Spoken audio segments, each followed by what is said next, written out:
So I came into paddle sport with this sort of this journeying part of me. So a technical side, but a journeying side as well. And then when I got into paddle sport, I was around very good kayakers, very good sea kayakers, and I was dragged out to do lots of things. I swam a good chunk of the grade 3, 4 rivers in North Wales. And, the sweepstake is, when are you going to swim? And eventually I started staying in my boat. And then we start coming back to an essential for all of us who do expeditions. You've got a dream. You've got to be motivated to do something. And when we came back from whitewater kayaking, we would sit the kids down and say, oh, well, look at this. And it was the first British descent to the Grand Canyon, a huge water. And when I first showed that to kids, I'd go, oh my goodness, oh my goodness. Then I found out 2 Americans had swum the length of the Grand Canyon. One of them had walked around one rapid and went back a year later and swam that rapid, which was lava. And they swam with all their gear in waterproof packs. And then I'd get motivated. I'd like to do that. I could do that. If they could swim that, I can paddle it, because if I paddle it and I swim, I'm still alive. So there was a lot of thinking behind it. And then I started, well, how do we do this? So we can talk about the planning, how you get your guidebooks, but in the first case is you want to do something. Now that might be a beginner's trip down the River Wye. It may be you want to do a canoe trip in Canada, but in the first place, you've got to want to do it. Then you start looking around, well, where am I going to find the inspiration? So I ended up going to the Bloodvein River in Canada because some friends of mine had done it a few years before. I'd seen the photographs. They said it was great fun. I thought, well, there's a starting point. And the thing is, once you get these starting points, then you start getting lots of other possibilities. You meet other people, you chat to other people. You begin to get better at looking at guidebooks. For the River Wye, really good guidebook for that. Good guidebook to the Great Glen, good guidebook to the Spey. So we can pick up loads and loads of information, and we can ask other knowledgeable people. But it's finding that inspiration in the first place to do something. Recently, I've guided the whole circumnavigation of Wales. I've done Wales twice as a circumnavigation. The second time was I guided it, and we did the coast in sea kayaks. I said to the folks, we'd be waiting around too long in canoes, so did it with sea kayaks.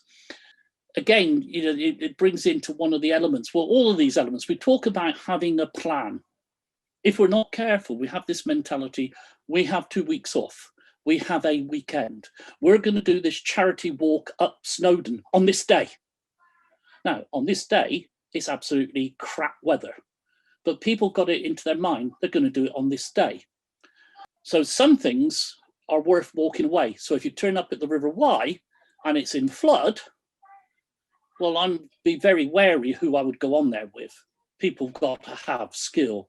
And certainly as an inexperienced person, I would be saying, walk away. And a good indicator on the Wye is that the hire companies will not hire boats when the water gets quite fast. And, these are wild places. People tend to think of them as, some sort of theme park, and they're not. In between lockdowns, it seems to be everything is in between lockdowns this last year, went up to do the Great Glen. We paddled the canal, the first part from Fort William. We got onto Loch, brilliant campsite just as you come out into the loch, and the weather turned, and the weather was all over the place. The forecast was all over the place. And we stayed there for 2 nights, and I said, this just isn't worth it. It would have been graft for me. But with a 10-year-old, I'm not doing that. Sarah was younger again. Well, Maya was 9. So there comes a time with all these things that you don't get locked into your plan, that you have the ability to look at it and go, we want out of this. Now, that's okay until you go somewhere like Canada and you get flown into a wilderness.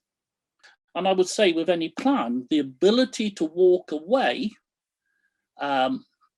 is really important, or to build in time. And this as a guide in Canada is a real issue, because we have to have quite a bit of spare time in case the weather or whatever causes us to have to hole up for a day or two.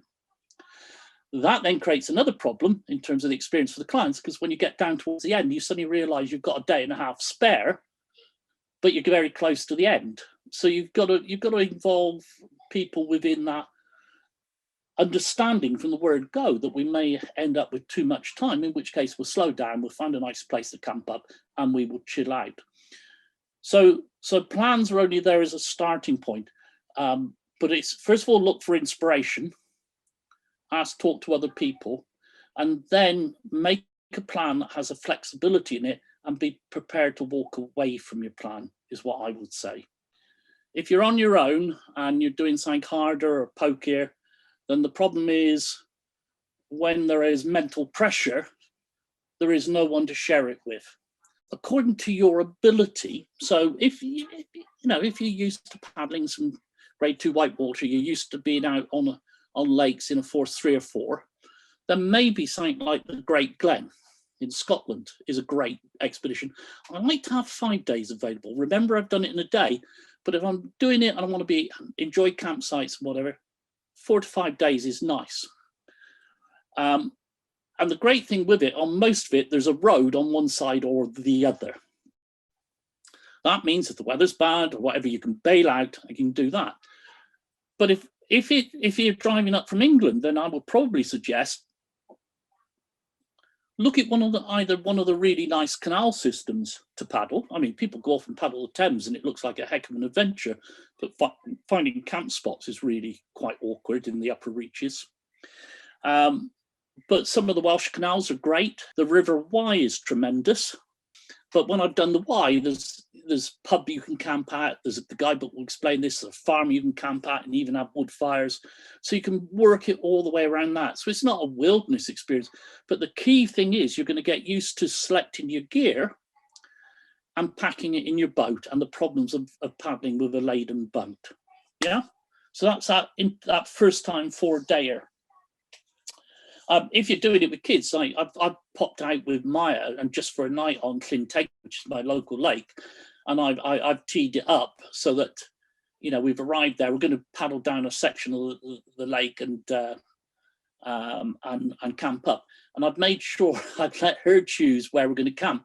And by putting the boat into the right area of the lake, then she's going to choose the spot I really want anyway, or the same area as that. So just going out for a single night and trying out gear and using stuff, it's swallows and Amazons, and with a kid, it's great. And for a lot of adults, taking a beer out with them and little barbecue. But again, if you're having fires and the like, then being, understanding what you're doing, you're not using green wood, you're using dry wood. And leaving the place really clean and tidy afterwards. A lot of the clients we have are very keen to have a saw. Well, a small folding saw is great for gathering firewood.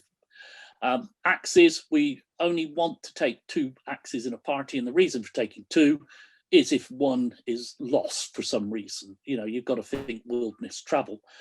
But generally, Paul doesn't like anybody using those axes unless they're highly skilled, or me, I'm not as skilled as some, but I've been around axes since I was 9 years old.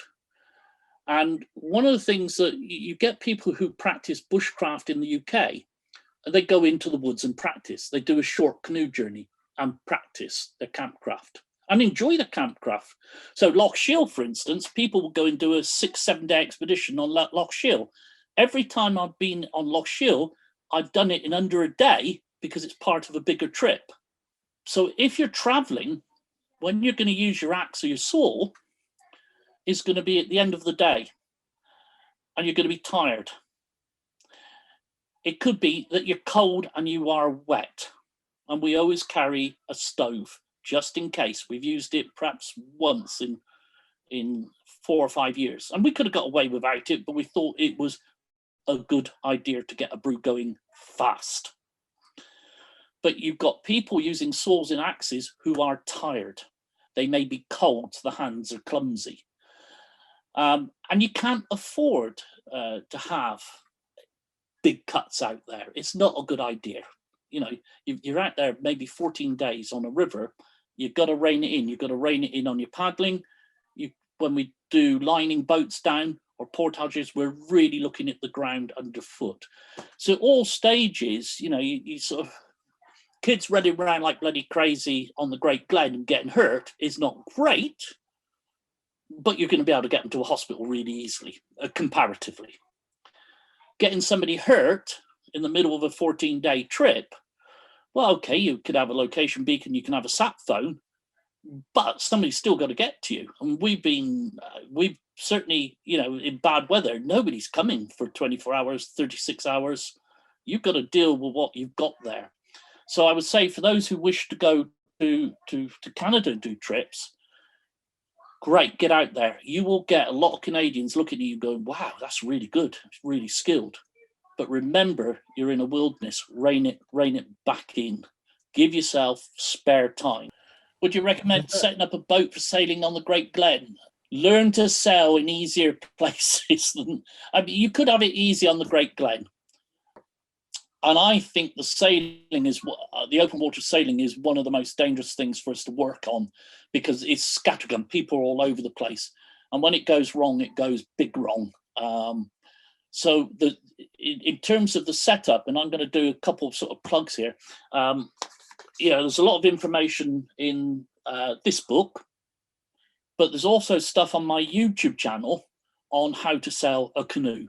And you know, there's a lot of stuff in there, but the sailing video is one of the most popular videos there. So there's lots of ideas and whatever. And I would say go and play with it somewhere else. But if you're only learning to sail as you're up there, where's the depth of experience to make the decision of, most importantly, when not to do it?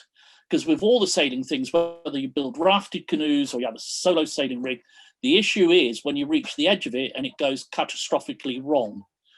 You know, then have you practiced rescuing? Because you're probably in the worst situation you want to be, and you haven't practiced rescues, and you don't know what the limits are. And a colleague of mine got it wrong. He sailed, and it was getting bigger and bigger, and he'd been sensible. He was on the northwest shore, the main road shore, because if the conditions are bad, you want to be on that shoreline. Still serious, but you're well within sight. And the only reason we have not had a lot of fatalities on the Great Glen is there is a road there and there is a lifeboat. Yeah, otherwise we would have had multiple fatalities by now. Simple as. The stories, even those that leak out, are bad enough. He got it wrong. And the problem is you get to the northeast end of the loch, you can stay relatively close to the shore and the roadside, but as you get to the end, you've got to come way out, because the entrance to the river and the canal system is it's like the first shore is at right angles to the line you're running on. And it's a very steep, what I would call a storm beach, and it's squarish pebbles. And he knew at a certain point he was committed, he couldn't get back to the roadside because he'd committed himself to go out, and he wasn't going to get into the river. He's going to go into this very steep beach with all the canoes tied together, big A-frames up, lots of rope, and inexperienced people. But he was a sea kayaker as well as a canoe paddler. And what his plan was, as they were getting in closer, his group were primed and they leapt out over the sides on the call. So the boat's going on ahead of him. And at the last moment, he leapt clear himself and let the raft go into the beach at the end, because the danger was it was going to turn sideways. If it toppled over, it's going to break things. It's going to be a mass of rope and broken spars. So, you know, don't take the Great Glen. I've done it in a flat calm, and I've done it in hard conditions, but don't take it lightly. And particularly the water doesn't warm up that much.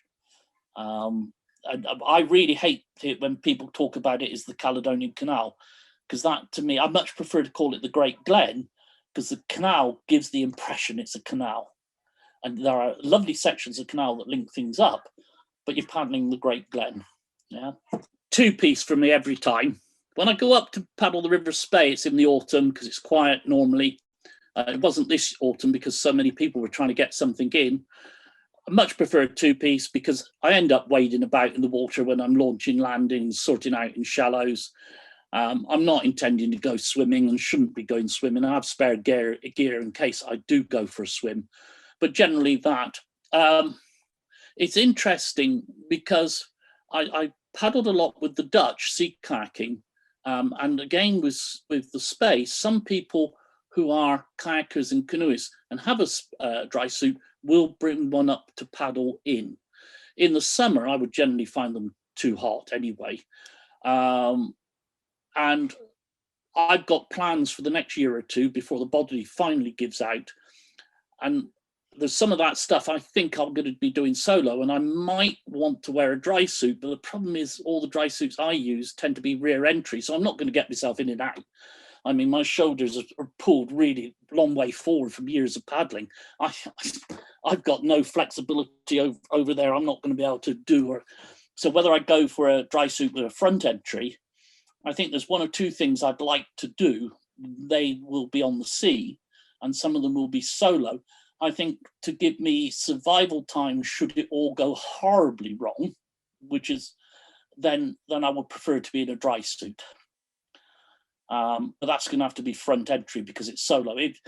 The Great Glen, I'd be, you know, the weather's going to have to be really vile for me to want to be in a dry suit because I'm just going to get too hot.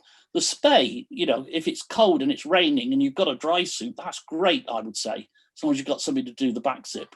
Generally, for me, for those things like the Spey, the Great Glen, I'll use a two-piece.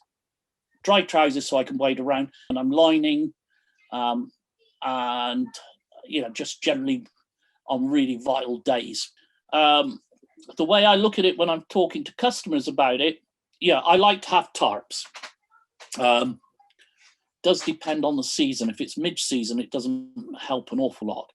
The reason so mid-season, I really like to have a tent because I can get away with in the tent. I like to have tarps so that we have a group communal area that we can gather as a group and maybe have a fire if it's appropriate. So tarps. In terms of clothing, then you've got to have your shore clothing that is going to stay dry. Your waterproofs are good enough. And again, we have this problem with clients. Their waterproofs sometimes are not good enough for they haven't been out in a day where it is rained from the moment you get up to the moment you get in your tent at night. So really good quality waterproofs for dealing with that. And in terms of spare clothing, the problem is if you take a swim during the day, you've still got to change into clothing to keep you warm to get you to the end of the day. But that's probably now going to be damp, so you do need a change of clothing at the end of it. Yeah. So the amount of clothing I take to me is key. And little things, I did a trip, a Great Glen trip as it was early in the year. So there was ice on it and it was with a college group. So it was all students and it was outdoor tutors. And it was cold. And two things happened on that trip. One was we went down the River Oik, which is fabulous, and we camped part of the way down on some flat areas that had dry channels. We didn't have an overall forecast. Forecasts weren't as readily available, so I'd had a forecast that started, and it rained, and the river's coming up. And I made the decision about 8 o'clock at night, everybody was moving their tents from where they were onto higher ground. And the thing with that is I had an upward escape. If the river came up and flooded those channels, I wasn't going to be up in the middle of the night trying to get people across waist deep bloody water to higher ground, losing people and kit in the dark. But it was also, if you go back to kit, for me, the vital thing is that when I get into my tent, as a minimum, I want a dry set of underwear. That feels nice in a sleeping bag, dry, clean underwear. I know I'm a bloke, I still like dry, clean underwear. And a warm, dry fleece and a dry pair of socks. If I've got those three things and a sleeping bag, I'm happy. Now, the problem with a lot of people is on a longer trip, they won't put the wet socks on the next day. And I can remember on that trip in particular, at the end of 4 days, we abandoned the trip, but a lot of it was people were so uncomfortable. People go, I haven't got any dry socks. Well, you should have been putting on your wet socks because you're putting your socks into wet boots. So why are you putting dry socks into wet boots? And they just wouldn't put up with the discomfort that first half an hour of bitterly cold wet socks as you warm up again. And it's getting that understanding out there. So for me, underwear, good fleece, good dry socks, vital for the. Once those go, then my morale starts cracking. So I changed up from using a thin thermarest to these deep, thick thermarests, or whatever brand I'm getting. And I found that because in Canada I'm sleeping on rock on some of the trips. Some trips you sleep on the ground, it's soil. Some trips you're sleeping on rock and you're guying out your tent with to trees and to twigs and to roots and to bits of rock you've moved around. And I watch, so watching a client have a really, when I'm aching, because you get to a point on a trip, you've slept on your left hip, and that's now really aching. So you now sleep on your right hip. Now both hips are aching. And I moved over to a deep thermarest style mat for sleeping in I'll sleep on a normal thermarest on grass and whatever, I can sleep most places. That made a hell of a difference on rock. And if I did a trip, just me and Lena, then we put the tarp so it was over at the entrance of our tent as well. What TC did, he had a really lightweight tarp that he put just over his personal tent. Not something I want anywhere near a fire, really good quality, really thin quality ripstop nylon. And it meant in the rain, he kept the rain off the top of his tent, so there's a big reduction in noise and condensation. But he had what he called his personal admin area. And, this is about 10 years ago, and I still refer it to as my personal admin area. And we advocate it with clients now, bring something really, really lightweight that will cover maybe the top of your tent and a little beyond it. So you've got somewhere to sort your kit out. If it's pouring with rain, you can pack stuff away. You haven't got a tent that's wringing wet. You've kept the noise off the top of the tent. And that's been so all the time. It's not just, even when I'm guiding or whatever, it's not just about what I am giving to the client. A lot of them have massive experience, and you just, I like that trick, and you take that and you make it your own. Yeah. So I think TC, the mat, and TC's personal admin space. I love the Twerren because I lived one side of the Twerren. I could used to get dressed at home into my kayaking kit, and it was 10 minutes from my front door to taking my boat off at the top car park on the Twerren. That was tremendous. And I loved the low Twerren. So the Twerren has meant a lot to me over the years. The D, the River D, I've done it from Bala Lake to Chester in a single day, which has been one of the great days out I've ever had. But at the same time, to jump on the Carrog or Glendovey when the river is huge and bouncy, and you just bounce down all those rapids with great wave trains. And I know there is no threat, there's no danger, except maybe the get out near to Horseshoe Weird, got to be careful there. But it's just great bloody fun, and I still love it to this day, bouncing down that on a nice day. So the River Dee, so that's two. Mouthak Estuary, I love that to bits. I lived on the mouth of that, used to train on it with sea kayak, just go out for a blast. Love it in canoe. Been there when it's got icebergs on it, because there's fresh water at the top and it's tidal. So these things sort of grow and they become berg-like. And I've got some pictures of it. When it's not often, but you get icebergs on it, and it's bloody fantastic. The scenery is stunning. So that's my number two. Three, done this in very many years, and it's one of my plans for this next year. I want to go around the stacks again in canoe on Anglesey. I just think that will be an ultimate canoe thing. You really got to know what you're at with the tides there. I've been there in sea kayak and been intimidated back in the day when I was good in a sea kayak. It can be an intimidating place. Get it on the right day, but you've got to know the tides. You've got to know all that side of things. I love the Menai Straits. Going there for a play. The castles at either end with Puffin Island at one end, Carnarvon Castle at the other end, Balmaris, the bridges. I can bore people for ages talking about the bridges because I just think they're tremendous. And I hope that's been interesting and useful for people.